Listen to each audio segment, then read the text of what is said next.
Is your number of followers on social media feeling kind of stagnant? I know I've been there. Are you struggling to maybe figure out how to create content that can lead to exponential growth? If you answered yes, you are going to want to stick around because today I'm super excited to be chatting with my good friend Darius Bashar. He is a celebrated portrait photographer. He has photographed me 3 times now, I think. So, I'll put myself into one of those, category of being photographed by you, by this celebrated photographer. Darius, welcome. Thanks for being here. Thanks so much for having me. I'm excited for our second live chat, but many wonderful chats so far. So many. So I know we're starting a little bit late today, so I want to just dive right in because I think this is the question that I have, that I think so many people have, and that's you recently had your social media blow up. You gained, 90,000 followers kind of overnight? Yeah, I did the total numbers. In 1 year, it grew by 350,000 followers across Instagram, TikTok, and Facebook. Wow. Congratulations, first of all. That's something to celebrate. Thank you. Now, I know that that's not an overnight success, right? We've been connected for years. It's an ongoing posting and, tiny bits of growth and then, all of that. And it's these overnight sensations, like it seems, are really years in the making. So I'd love for you to share what your road to going viral was like. And, then, we can dive into, are there some tips and guidance for others to figure out what they can do in their business? Sure. Yeah. So I've been asked this question a lot more since all this craziness happened. And I realized I was lying. I realized I was telling people it was like an 8-year path for me to do this. I've been creating content professionally for 8 years. And by professionally, I mean there was some sort of connection to revenue and business growth. But when I actually went back to look, it's been 14 years of content creation. Wow. And I know that because I was about to turn 27 and I had this crazy idea that for 26 days leading to the end of my 26th year of life, I was going to make a video a day. And that was my first content creation project. And it was like this big expansion for me creatively, followed by a giant contraction where I disappeared from the internet for 2 years after that. And so the reason I share that story is that happened a couple of times. Then 2 years later, I did another expansion and I felt really creatively expressed. And sometimes we contract and it's whoa, that was scary. And it's not because thousands of people are watching. That first time, I think 15 people, including my mom, were watching. But it's I think what people don't realize is expression is not just the time you work on the project or the creation, but it's it's emotional. There's a labor, there's a heaviness to go into your heart and find your truth, your best work, and then bring it into the world. Can be tiring. And so we need breaks. We need to sometimes disappear. But every time I did that, I disappeared less. And now I take breaks instead of disappearing. And consistency became a part of the magic. So it was a long journey. And, my favorite quote these days is from Rick Rubin, who you probably know, the legendary music producer. He's got a new book out. And he has this quote that says, failure is the information we need to get to where we're going.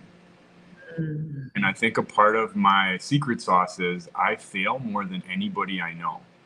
But I'm gathering more information than anybody I know too. And the only way you can sustain that information gathering process is by cultivating deep self-compassion, self-patience, and self-love, because it is an emotional journey.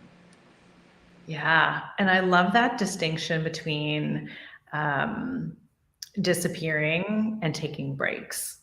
I think that's it's such a small shift in language, but I think that makes a huge difference for people to think I can take a break and give themselves permission, and that it's not disappearing, it's actually taking a break and it's necessary.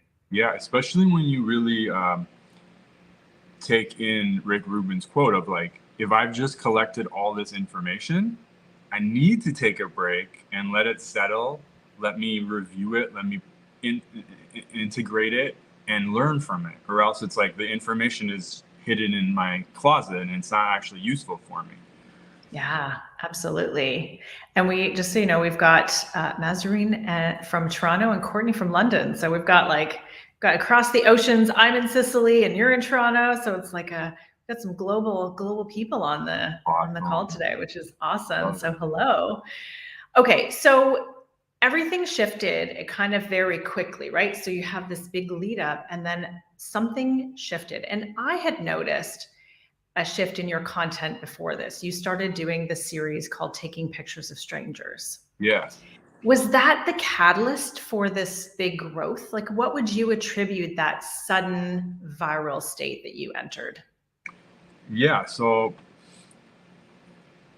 it was a combination of things, because before I did the photos of strangers, I grew virally on TikTok. And so it really, there are lessons, there are not roadmaps, but there are things that seem to work over the course of time, not just trends. Like, I don't believe in trends, I believe in skills. You know, instead of like following like, okay, this new trend of like, let's point, and everyone did that and it worked for a lot of people. But for me, I was like, it didn't feel like me, and I'm not going to actually gain a skill that can be applicable after this trend is gone. But the skill of figuring out how to educate people in 60 seconds, that felt like I can apply it to anything. Like, I can apply it here, I can apply it on a YouTube, I can apply it in a conversation. So I started looking at skills that would last past the trend.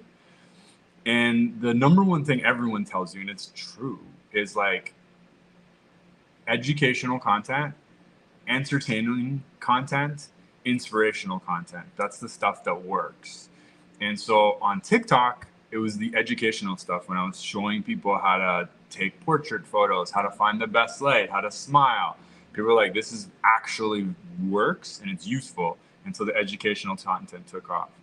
On Instagram, it didn't the same way. Instagram was more looking for entertainment. And so the photos of strangers was entertaining in it made me feel emotional type of way.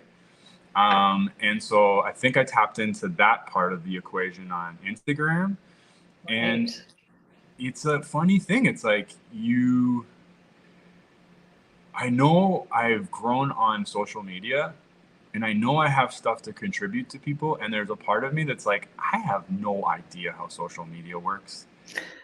I don't know how it works. I don't know how it works because everyone's looking for a magic formula. And here's the truth. If you find a magic formula, it's useless unless you can also find a time machine to go back 6 months and implement the formula. Because today, Instagram and TikTok and Facebook and everyone is changing their algorithm. So that magic formula has expired or is about to expire. And so again, trends versus skills. You know, I know how to spiritually grow on social media. I know how to grow my voice and my authenticity on social media. Sometimes I make content that seems to go super viral and sometimes it doesn't. Maybe that's a day that the algorithm is changing something and maybe the content isn't good enough. It's like a really energy depleting activity to zoom in too deep, because you can't control those things. You think you can control those things, but you can't. Yeah. So it's not about having control. It's not about following the trends. It's about finding the content that is what you can grow from and that is the most value you can give in obviously the parameters that you need for each of these platforms. Yeah. But it's so contextual, because maybe your skill is actually trying new things. So a pointing thing video is a skill for you because it's pushing your edge. For me, it wasn't. And it's like the social media for me feels like the wild, wild west.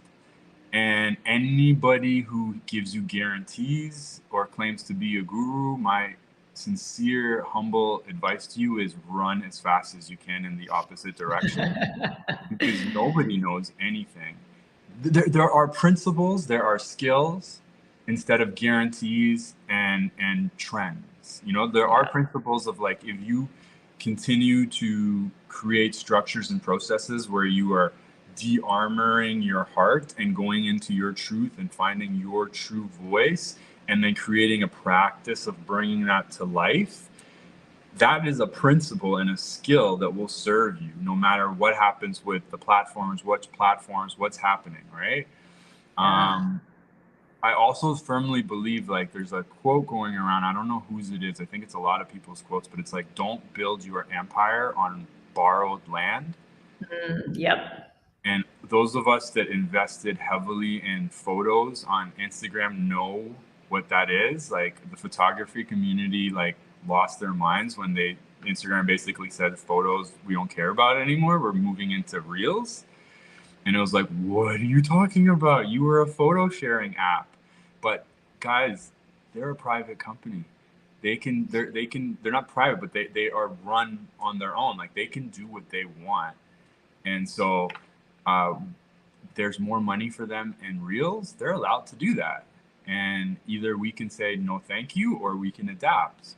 But if you don't have your own email list, for example, you could be in big trouble. Yeah. Or when there was the day where Instagram went down for, however long, and everyone was kind of losing their minds because a lot of people, that's how they make money. That's their business is there.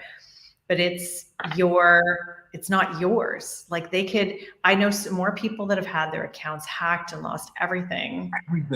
Everything. So Yeah. you can't, like, social media is one avenue for you to get in front of your audience, but it can't be the only way. And it can't be like, if you don't have that email list or your own website, like, these are things that they're yours as long as you pay for your domain name, which sometimes people forget to do that too.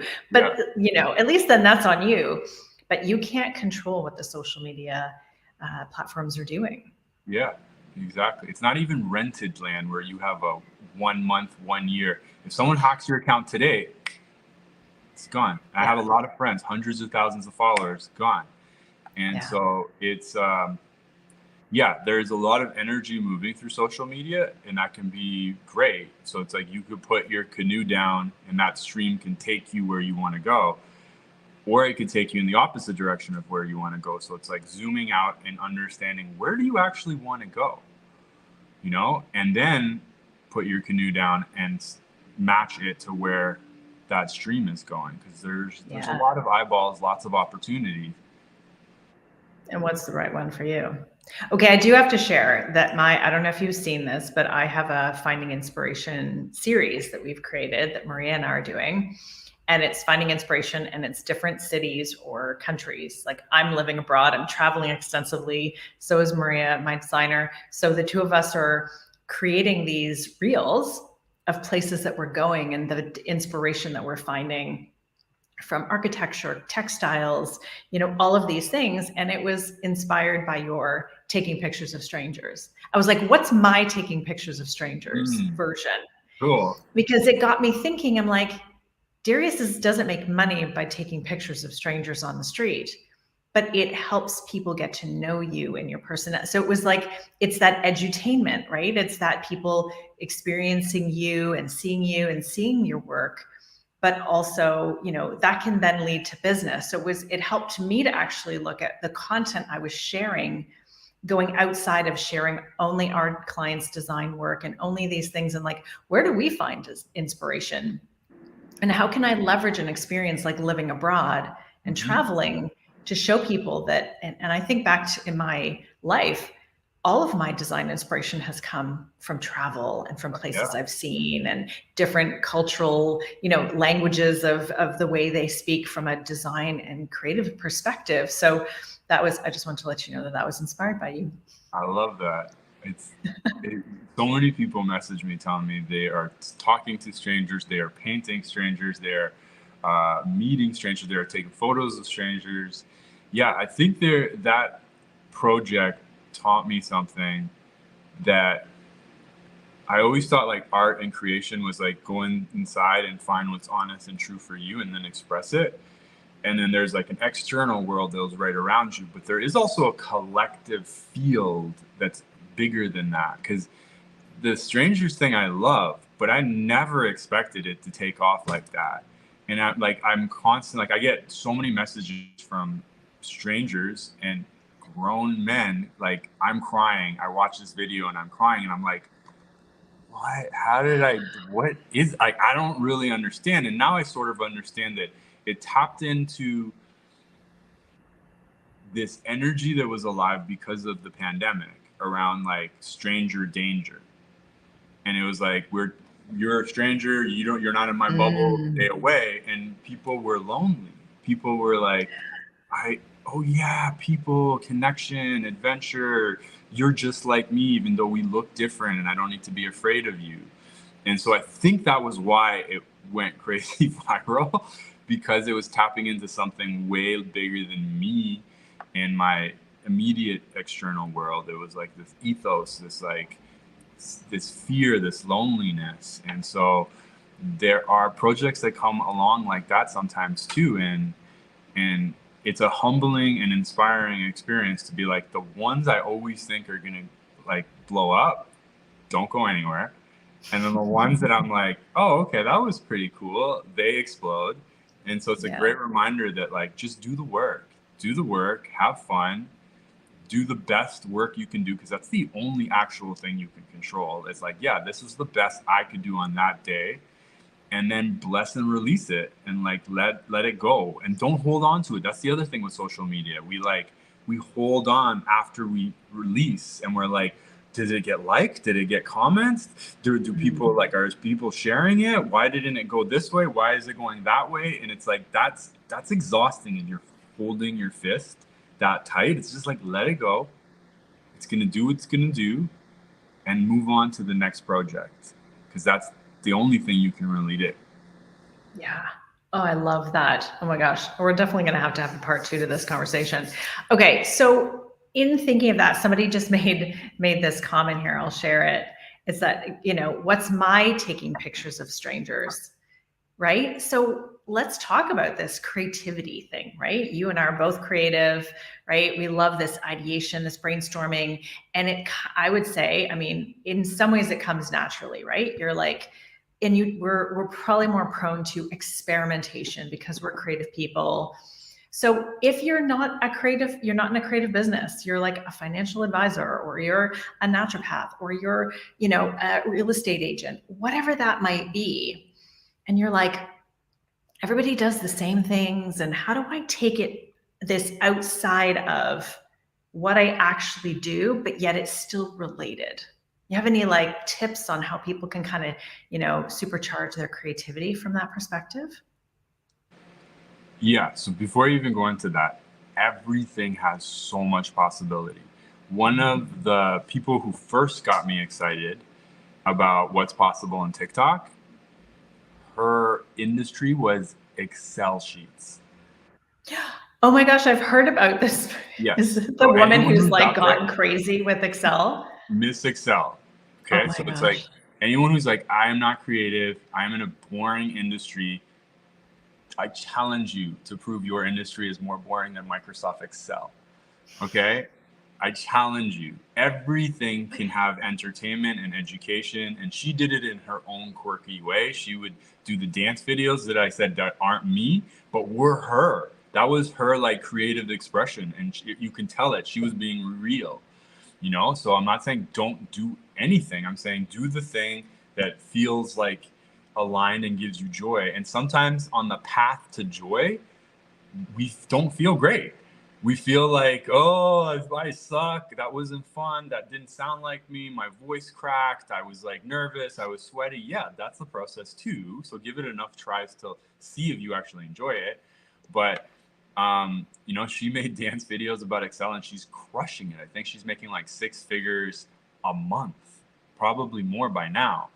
And so Crazy. there is always something that, if you're in an established practice, people pay you for stuff. So there is some value.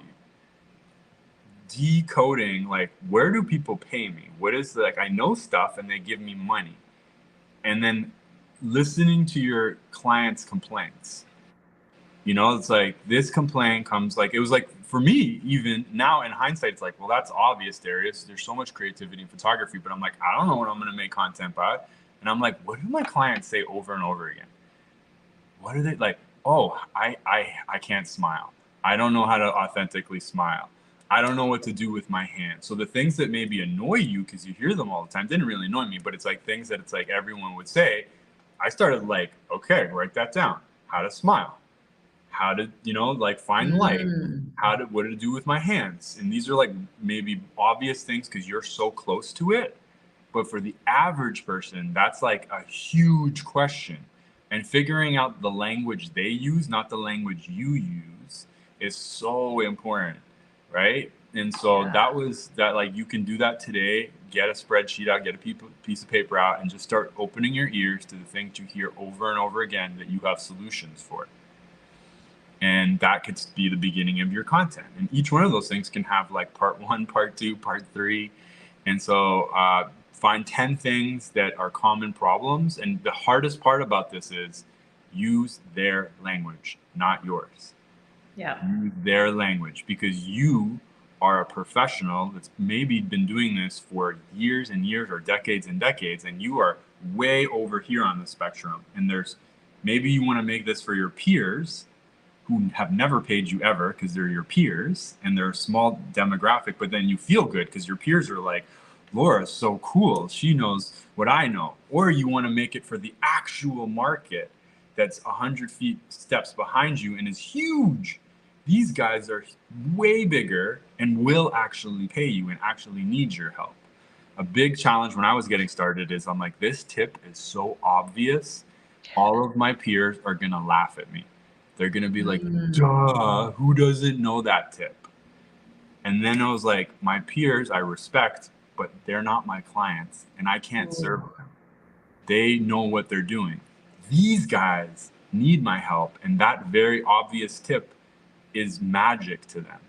So some of my most viral videos, I almost scrapped because I'm like, this is so obvious. Everybody knows how to use portrait mode.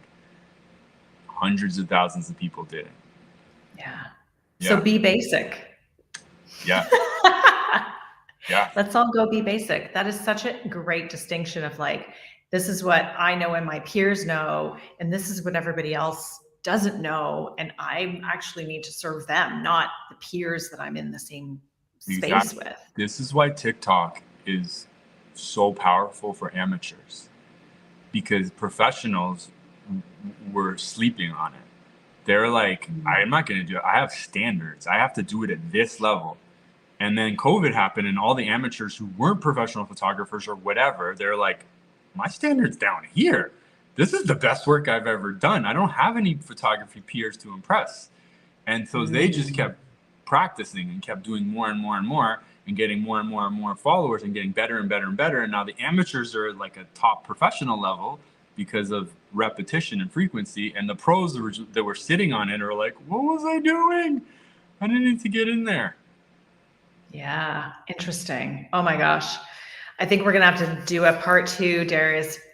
We do have some questions. I'm going to let you go and answer those in LinkedIn and YouTube. I'll share those links with you because we won't have time to get to those today.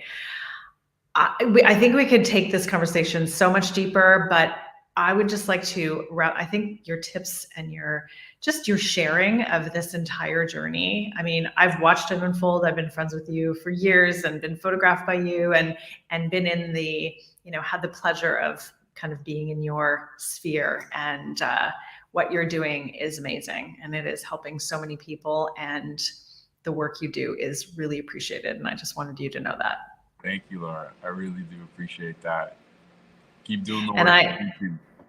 Thank you. And I'm always, I'm using the photos that you take of me all the time or look at them. And it's like, oh, yay. It just, I just shared one yesterday with a beautiful story. I don't know if you saw that one, that is just, it was like the perfect photo. And I'm like, yeah, Darius took this one. So the work you do is amazing. And thank you for sharing your insights on your journey to growing your social media following, and that it's not about following trends and doing all the things that you think you're supposed to do. It's actually about getting inside and doing it your way in whatever way that looks like.